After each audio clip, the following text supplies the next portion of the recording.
Good day mga kautoy, ayan.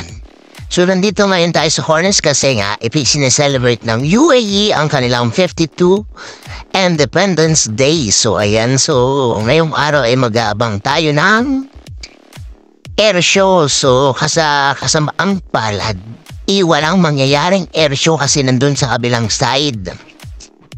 Kaya nga abangan na lang sana natin ay ang fireworks, kaso mamayang gabi pa yon. So hindi na tayo makakapagantay kasi may lakad pa tayo. So kailangan natin lang mag-stay dito ng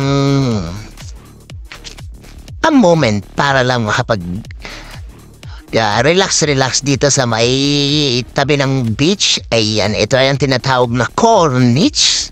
So ayan, dito muna tayo kasama mga tropa pips natin kasi nga akala natin ay may fireworks.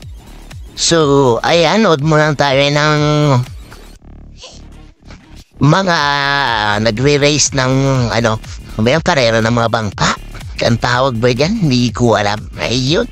So, ayan, habang tayo nakaupo dito at mainit, video muna tayo for today's video. Ayan.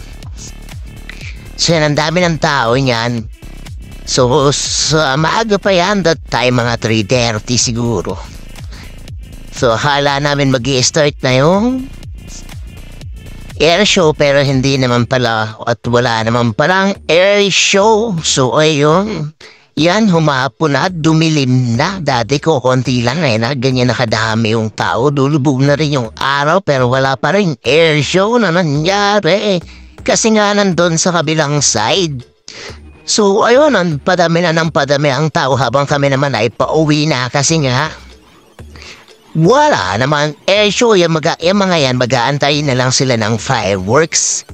Kaya sila andyan. So, kami naman hindi na makakapag-antay. Kaya hanggang dito na lang ang aking video. Bye-bye!